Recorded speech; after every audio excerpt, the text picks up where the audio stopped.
തെരഞ്ഞെടുപ്പ് നേട്ടത്തിനായി തെറ്റായ പ്രചാരണങ്ങൾ നടത്തുന്നു എന്നതാണ് CPIM പൊളിറ്റ് ബ്യൂറോയുടെ കുറ്റപ്പെടുത്തൽ.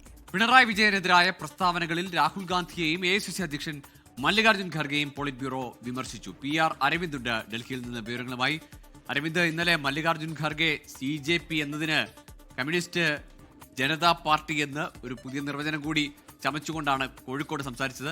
രാഹുൽ ഗാന്ധി മുമ്പ് തന്നെ ഈ പ്രയോഗം നടത്തിയിട്ടുണ്ട്. കോൺഗ്രസ് നേതാക്കൾ കാലങ്ങളായി പ്രയോഗിക്കുന്നു. ഇന്നലെ പിണറായി വിജയനെ കടന്നാക്രമിച്ചുകൊണ്ട് രാഹുൽ ഗാന്ധിയുടെ പ്രസംഗവും വരുന്നു. അപ്പോൾ ഇനി ഇന്ത്യ മുന്നണിയിലെ നേതാക്കൾ, ഒരു സഖ്യത്തിലെ നേതാക്കൾ എന്നുള്ള മര്യാദകൾക്കൊക്കെ അപ്പുറത്തേക്ക് കേന്ദ്ര നേതൃത്വം കൂടി പ്രതിരോധത്തിനിറങ്ങുകയാണ് അല്ലേ?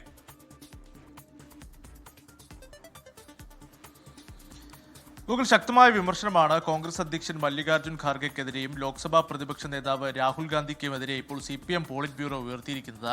മുഖ്യമന്ത്രിക്കെതിരായ പ്രസ്താവനകൾ, BJP ബന്ധം ആരോപിച്ചുകൊണ്ടുള്ള പ്രസ്താവനകൾ അത് ശക്തമായി തന്നെ അപലപിക്കുകയാണ് CPM പോളിറ്റ് ബ്യൂറോ. പ്രധാനമായും അവർ ചൂണ്ടിക്കാണിക്കുന്നത് ഈ തെരഞ്ഞെടുപ്പ് സമയത്ത് തെരഞ്ഞെടുപ്പ് നേട്ടങ്ങൾക്ക് വേണ്ടി തെറ്റായ നുണപ്രചാരണങ്ങൾ അല്ലെങ്കിൽ ഇത്തരത്തിലുള്ള നുണപ്രചാരണങ്ങൾ നടത്തുന്നു എന്നതാണ് പോളിറ്റ് ബ്യൂറോ ഇപ്പോൾ ആരോപിച്ചിരിക്കുന്നത്. ഇതുകൂടാതെ തന്നെ വർഗീയ ശക്തികളെ ചെറുക്കുമെന്ന ആശയത്തിൽ നിന്ന് കോൺഗ്രസ് പിന്മാറുകയാണെന്ന് കൂടി ഇപ്പോൾ പോളിറ്റ് ബ്യൂറോ ചൂണ്ടിക്കാണിക്കുന്നു. ഇത് സംസ്ഥാനത്തെ ജനങ്ങൾ കൃത്യമായി മനസ്സിലാക്കും. തെരഞ്ഞെടുപ്പിൽ ജനങ്ങൾ കോൺഗ്രസിന് തെരഞ്ഞെടുപ്പിൽ വോട്ടിലൂടെ മറുപടി നൽകുമെന്നതാണ് പോളിറ്റ് ബ്യൂറോ ചൂണ്ടിക്കാണിക്കുന്നത്. ഇതുകൂടാതെ തന്നെ വർഗീയ കലാപവുമായി ബന്ധപ്പെട്ട ചില പരാമർശങ്ങളും ഇപ്പോൾ CPM പോളിറ്റ് ബ്യൂറോയുടെ ഭാഗത്തുനിന്നുണ്ടാകുന്നു. കഴിഞ്ഞ 10 വർഷത്തിനിടെ LDF ഭരണത്തിൽ സംസ്ഥാനത്ത് ഒരു വർഗീയ കലാപം പോലും ഉണ്ടായിട്ടില്ല. പക്ഷേ മാറാട് കലാപം അടക്കം നടന്നത് UDF സർക്കാരിന്റെ ഭരണകാലത്താണെന്ന് കൂടി പോളിറ്റ് ബ്യൂറോ ചൂണ്ടിക്കാണിക്കുകയാണ്. ഇതുകൂടാതെ തന്നെ കഴിഞ്ഞ തദ്ദേശ തെരഞ്ഞെടുപ്പിൽ BJPയും മുസ്ലിം ലീഗും കോൺഗ്രസും തമ്മിലുള്ള അവിശുദ്ധ ബന്ധം പുറത്തായെന്നും ഇപ്പോൾ പോളിറ്റ് ബ്യൂറോ ആരോപിക്കുകയാണ്. ഇതുകൂടാതെ തന്നെ ഈ അന്വേഷണ ഏജൻസികൾ പ്രതിപക്ഷ നേതാക്കളെ വേട്ടയാടുന്നതിൽ കോൺഗ്രസിന് ഒരു അവസരവാദ നിലപാടാണ് സ്വീകരിക്കുന്നത്.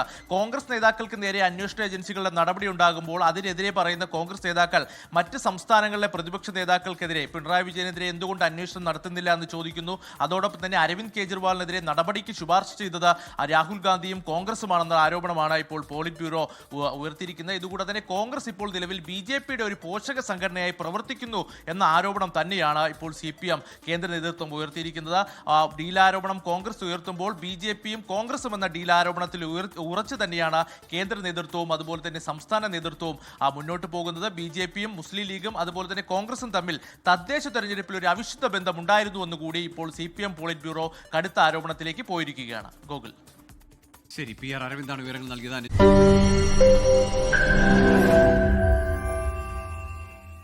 ലോകത്തെവിടെയായാലും ഏത് സമയത്തും 24 വാർത്തകളും ഓഗ്മെന്റഡ് റിയാലിറ്റി പാക്കേജുകളും എക്സ്പ്ലെയിനറുകളും വിശദമായി കാണാൻ ഞങ്ങളുടെ YouTube ചാനൽ നിങ്ങൾക്ക് സബ്സ്ക്രൈബ് ചെയ്യാം.